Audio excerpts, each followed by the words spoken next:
Bonjour à toutes et à tous. Alors toujours dans cette série de vidéos à propos des ports, je vais parler du nouvel ordre mondial et je vais commencer par une anecdote, plusieurs anecdotes, mais la plus intéressante qui m'est arrivée il y a quelques mois chez mon fromager, où j'ai l'habitude d'aller, et on parlait de taxe carbone parce qu'il disait qu'il n'a plus de sacs plastiques, il n'a plus que des sacs en papier. Et puis je lui disais que bon, ça c'est encore un moyen qu'a trouvé le gouvernement pour nous taxer. Puis je pensais qu'il allait juste acquiescer ou sourire. Et puis il m'a en fait rétorqué du tac au tac. Ah mais monsieur est un climato-sceptique. Alors là, je l'ai regardé et il a ajouté directement, vous savez que ça c'est comme renier les chambres à gaz. Alors là, heureusement que j'étais pas assis, sinon je serais tombé de ma chaise. J'ai vraiment pas trop compris ce qui se passait. Et il a ajouté avec un petit sourire en coin, ne vous inquiétez pas, je vous dénoncerai pas. Alors pour moi, c'est une anecdote quand même qui mérite d'être soulignée. Bon, je pense que ce fromager doit être un petit peu mouton noir et puis c'était un peu aussi pince sans rire. Mais c'était vraiment intéressant et d'ailleurs de voir même la manière dont il a amené les choses. Je pense qu'il peut se méfier aussi de ma réaction. En tout cas, ce qui est sûr, c'est que il a tapé dans le mille, comme on dit. C'est-à-dire que oui, c'est exactement la situation dans laquelle on est. Bien sûr, on a le nouvel ordre mondial avec sa religion mondiale qui est le climat, puisque nous, on est les méchants consommateurs qui détruisons la planète et le climat, et que le gentil ONU, Nations Unies, etc., ils vont venir nous sauver en prenant le contrôle de toutes les ressources mondiales. Si vous n'êtes pas informé là-dessus, je vous encourage à chercher des informations sur l'agenda 21 et le nouvel ordre mondial, bien sûr sur des sites alternatifs ou par exemple à travers des vidéos de David Icke. Vous pouvez trouver plein d'informations qui vont vous expliquer tout ça. Voilà, en tout cas, c'est sûr, on y est. Et ce qui était intéressant également, c'était le côté délation et le côté aussi chambre à gaz, c'est-à-dire que oui, on n'a pas le droit d'y toucher.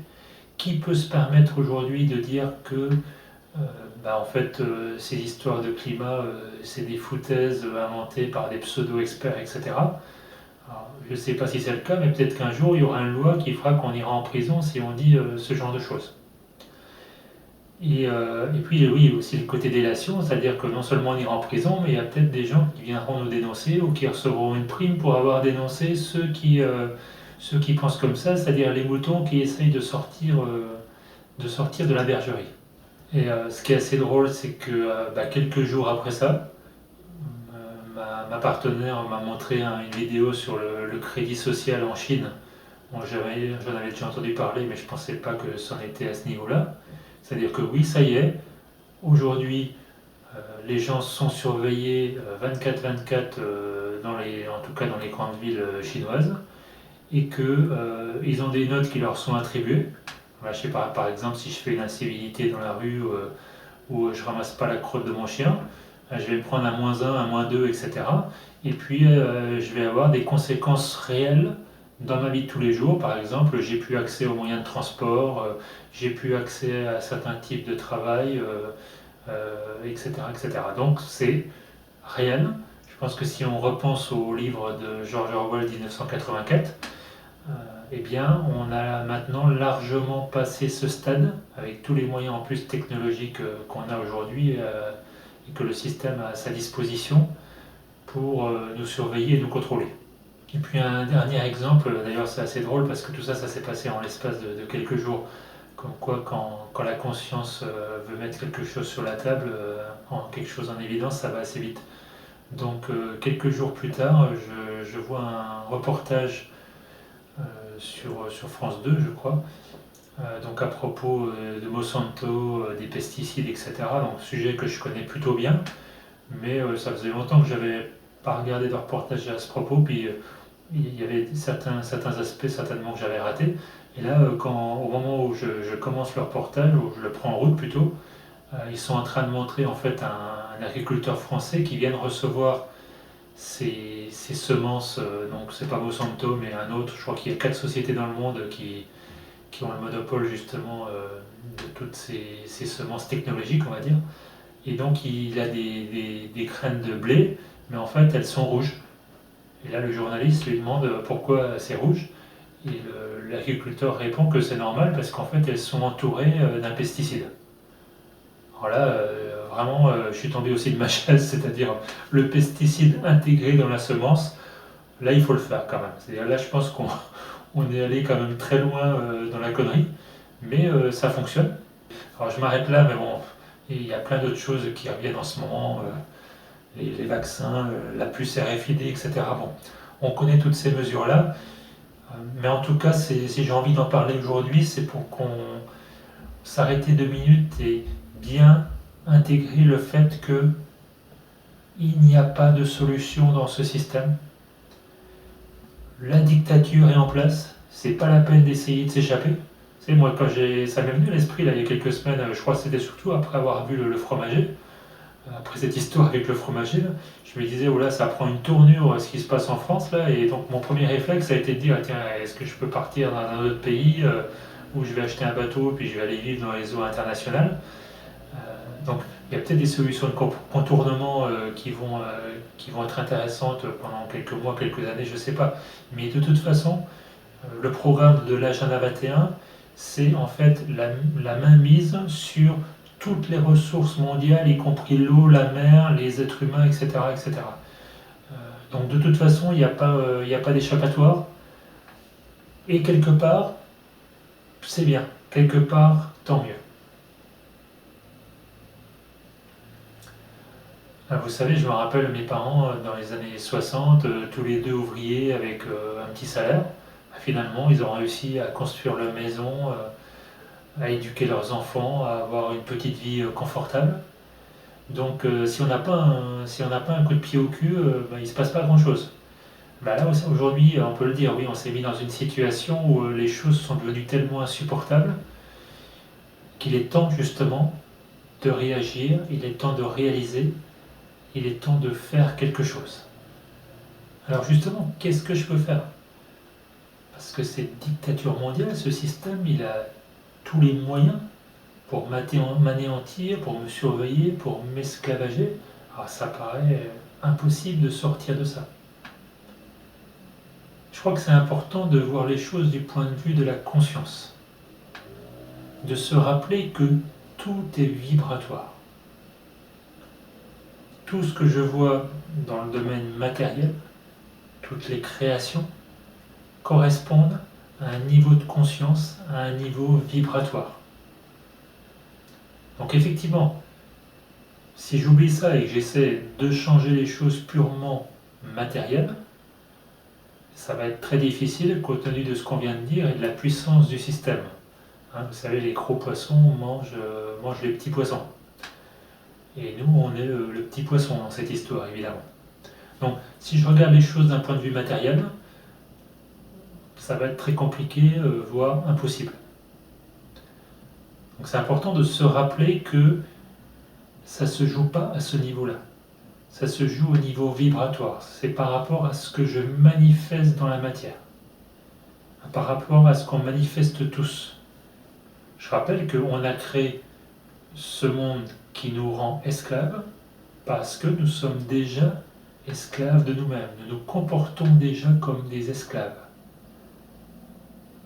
Comme je le disais dans une autre vidéo, on est déjà esclave de notre ego qui nous mène par le bout du nez, que ce soit nos besoins de notre corps énergétique, vital, besoin de sexe, besoin d'amour, etc. Que ce soit nos schémas mentaux de jugement, de domination, d'exploitation de l'autre. Oui, nous nous comportons comme des esclaves. Alors, c'est toujours une histoire de croyance, de ressenti, de foi. Soit je pense qu'effectivement, c'est mon niveau vibratoire qui détermine la matière, et donc ma conscience qui se manifeste dans la matière. Et là, effectivement, je peux prendre la décision de travailler sur la conscience. ou bien j'y crois pas, je suis pas sûr. Et puis dans ce cas-là, à première attaque de mon ego, eh bien, je vais retomber dans le système, soit pour me protéger, soit pour attaquer, soit pour me révolter, ou je vais aller dans la rue comme les gilets jaunes, me sacrifier. Parce que oui, c'est un sacrifice de décider de se prendre des coups de bâton. Parce que forcément, on va s'en prendre quand on se met en face du système. Donc je me souviens que la conscience détermine l'espace-temps, qui détermine la matière. Oui, puisque la matière sont des niveaux vibratoires, des fréquences, comme une onde sinusoïdale, donc qui est gérée par l'espace, les dimensions et par le temps. Alors, je suis sûr qu'il y a des spécialistes, notamment en physique quantique, qui vous expliqueront ça mieux que moi. Donc, pourquoi m'épuiser à changer la matière, ou m'épuiser également à travailler sur l'espace-temps, c'est-à-dire je vais me focaliser sur des choses positives, mettre toute mon énergie sur quelque chose en me disant ça c'est bien, ça va arriver, etc. Ça peut fonctionner à un certain niveau pendant un certain temps, mais si mon niveau de conscience ne change pas, eh bien je vais revenir à la manifestation de qui je suis, c'est-à-dire de où en est ma conscience. Et en plus, ce qui est fantastique, c'est que c'est un cadeau. Et oui, mon passage dans la matière, il est là justement pour me servir de miroir. Je disais dans une autre vidéo que j'avais mal au dos et qu'en voyant que je me tenais en fait soumis, j'ai compris ma relation de soumission avec les autorités. Ben parfois c'est aussi simple que ça. C'est un miroir basique que me fait la matière, que me fait le monde, ce monde autour de moi par rapport à mon état de conscience. Donc j'ai besoin de ce miroir pour me voir, pour voir où j'en suis. Voilà, donc ça permet quand même de fortement dédramatiser. Et ok, je suis dans un monde d'esclavage, j'ai le nouvel ordre mondial qui met en place son agenda 21 et tout ce qui va avec. Ok, c'est son plan, c'est pas grave.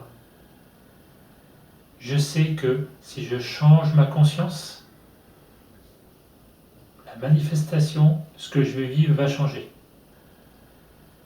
Donc plutôt que de m'inquiéter pour les autres, pour ce qui va se passer dans le système, eh bien je vais m'occuper de moi. Alors est-ce que ça veut dire que je ne vais rien faire? Est-ce que ça veut dire que je vais me laisser marcher dessus, etc., etc. Bien sûr que non. C'est l'intention, la conscience avec laquelle je vais faire les choses qui va être déterminante. Le fait de regarder le système, le fait de me confronter au système, par exemple dans mon cas, le fait de dire bah oui, j'ai envie de partir à l'autre bout du monde pour me protéger, ça me donne des informations. Ça me donne des informations sur le fait que tiens, j'ai peut-être encore besoin de mon petit confort. Ça m'importe peut-être encore plus que mon évolution de conscience. Et donc je vais pouvoir agir là-dessus, en me transformant, en faisant des actions concrètes dans ma vie de tous les jours, par exemple pour me détacher de certaines choses, pour mettre les priorités là où les choses sont importantes.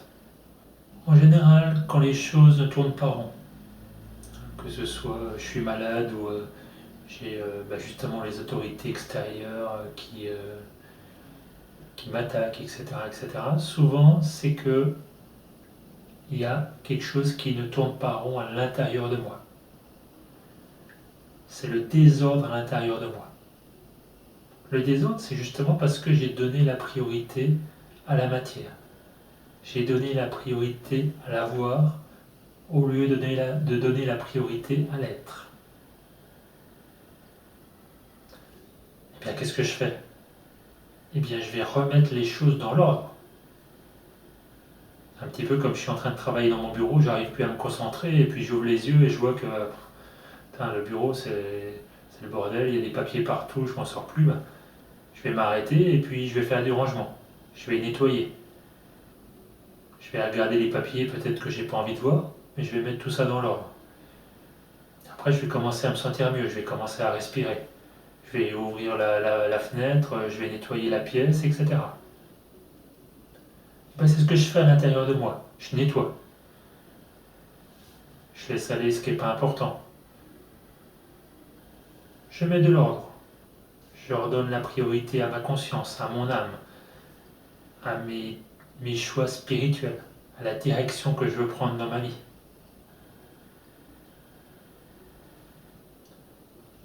Alors voilà, ça c'est aussi un petit moyen, un petit outil qui est assez intéressant. Je remets de l'ordre. Je redonne la priorité à l'être sur l'avoir, à l'esprit sur la matière. Et là, il y a mes manifestations qui vont changer.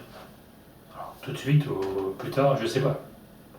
Tout dépend ce que j'ai à travailler, tout dépend s'il y a encore des peurs derrière, etc. Mais ça peut aller très très vite. Certaines fois, c'est quasi immédiat. C'est bien la preuve justement que c'est moi qui crée.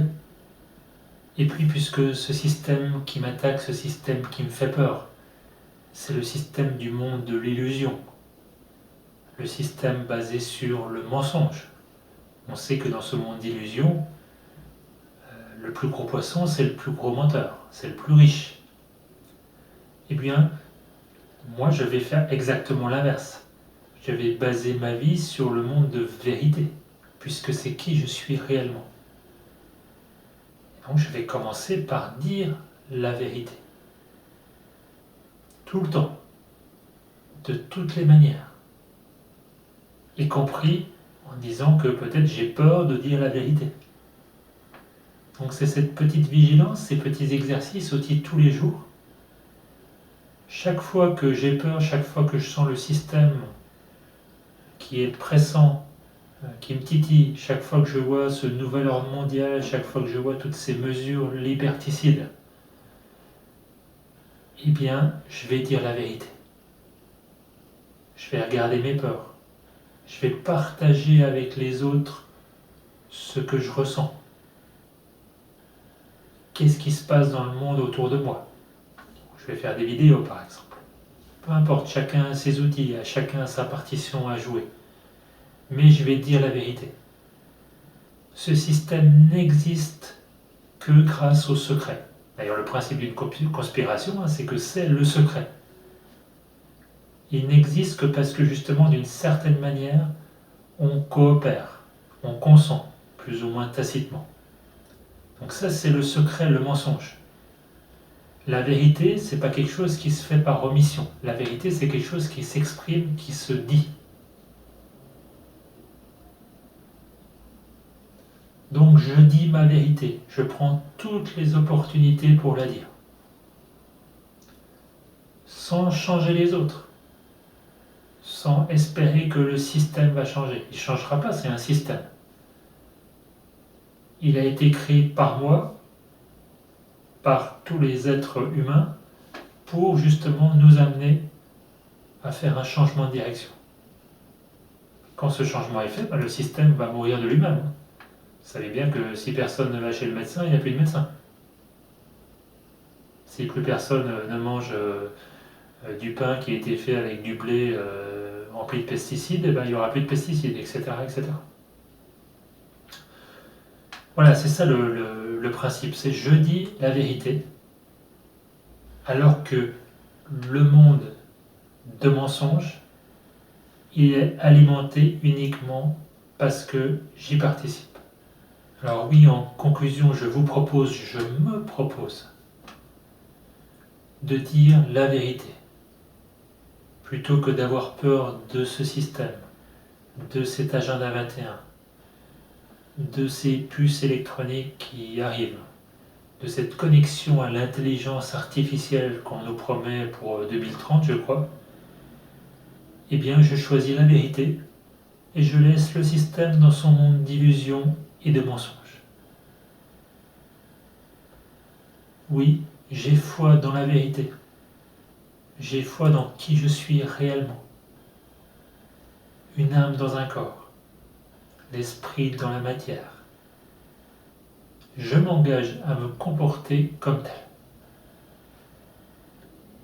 Mais j'espère que cette vidéo vous a plu et je vous remercie et je vous dis à bientôt.